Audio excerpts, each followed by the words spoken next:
I have with me Mr. Eduardo Ortegon, the Chief Technology Officer and the Director of Innovation at Agua de Monterrey.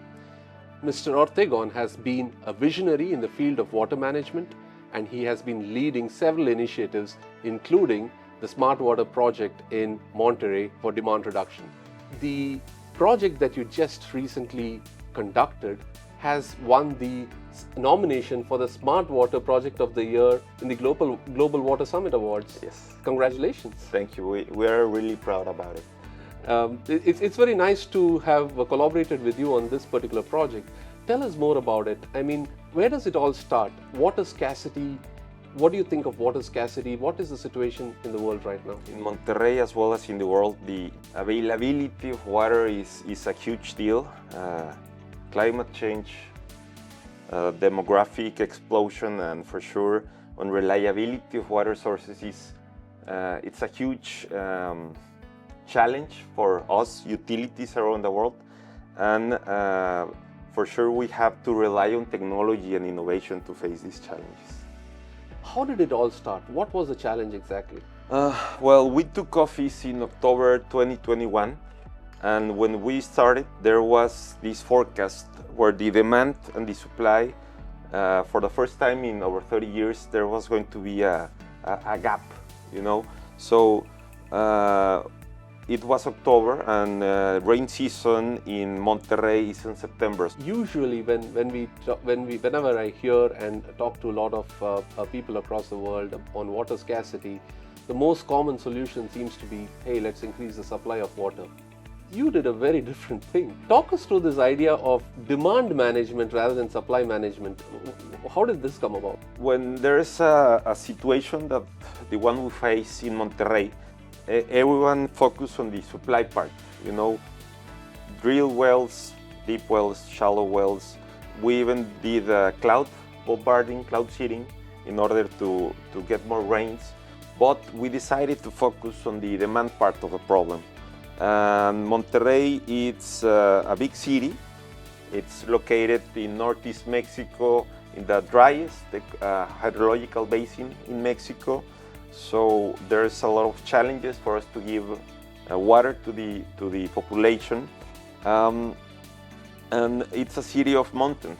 So because of the nature of the topography in our city, there were some parts where during the crisis they had water and even water with a lot of pressure, and there were parts where we were not able to supply water. So what we did is we started relying on this amazing DMA infrastructure that was constructed around 25 years ago. Monterrey is divided in 3,000 DMAs, small DMAs around 500 meters each. We had this infrastructure, but it was not instrumented. So the first thing we did was to start putting AquaMaster4 meters, pressure relief valves, data loggers, and all the necessary elements in order to measure and manage the pressure. And the results are nothing short of amazing. And as you know, the night flow in small DMAs like the ones we have in Monterrey is one of the most important indicators in order to detect leaks, you know. And in a situation, the non-revenue water, we can divide it into physical water and commercial water. The night flow, night minimum flow, is the most important, I would say, indicator in order to locate leaks. And it's very important to have a meter, a flow meter, that is very accurate with low flows. We hear a lot about artificial intelligence. How are all these coming up together, and how important are these things in solving the problem?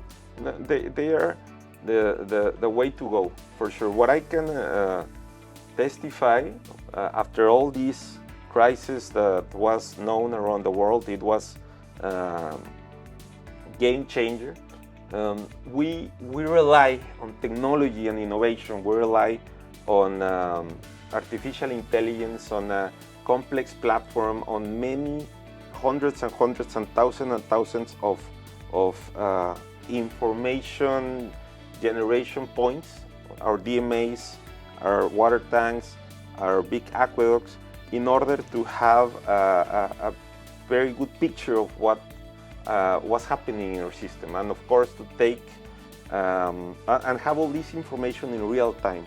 And we were not able just to see information in real time, we were able to implement actions in real time, you know, and all this allow us to take the best decisions. And we hear and see it on the news every day that this situation is not just in Mexico. Several cities across the world are in the threat of entering day zero, whether it's the developed world or, you know, most parts of the world are facing. Is there hope? What you mentioned is a reality. What we faced in Monterrey 2 years ago, many cities, major cities in Mexico are facing right now, particularly Mexico City, one of the major cities in the world. They are having and will have a very rough year because of scarcity. Also, many cities in West United States, in Latin America, cities like in countries like Chile, where they never face scarcity, are in the brink of having a major crisis. But we have already the resources, we already have the tools to solve these issues, and everything goes through digitalization, through state-of-the-art technology like the one you offer, with innovating solutions that are already there. They are in the market. The thing is that we have to align all the stakeholders, you know, with the governor at federal, state, and municipal level, the financial entities, the population in general, of course, the water utilities, the technology providers, and the solutions. They don't have to be invented. They are already there. Just we have to work together to implement them. What was the experience working with the United Nations and getting recognized for the work that you did? It was personally a great experience, one of the greatest in my professional career for sure. We have, in early 2022, we have a visit from a delegation from the Netherlands in Monterrey, and Mr. Henk Ovink, who is the special envoy for international water affairs for Netherlands, was part of this delegation. And I had the opportunity to present this project, which was on a very early stage. We basically told him what we were planning to do, what we were starting to do, and he was really impressed with it. So next week after this visit, he sent us an invitation to participate with him in this water conference that took place last year in New York, and we had the opportunity to present this project. We even did a commitment with the United Nations to reduce by 15% the amount of water necessary to supply the city with continuous service. And we not only fulfill or get to this 15%, we got 17%. So in terms of water, this is huge. We're really proud of the results. I can imagine it.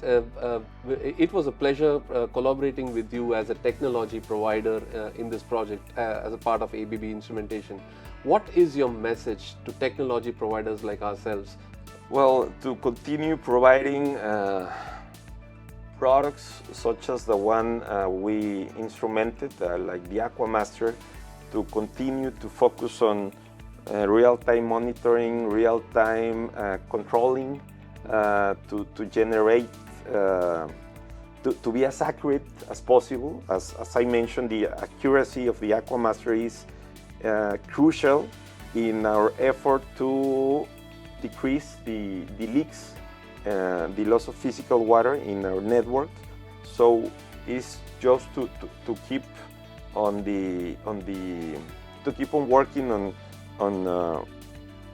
digital tools that can be integrated into this big complex systems run by a SCADA, so we can take better decisions in real time. Thank you very much, Mr. Ortegon, for your time. It's been a pleasure hosting you here in the ABB facility at London.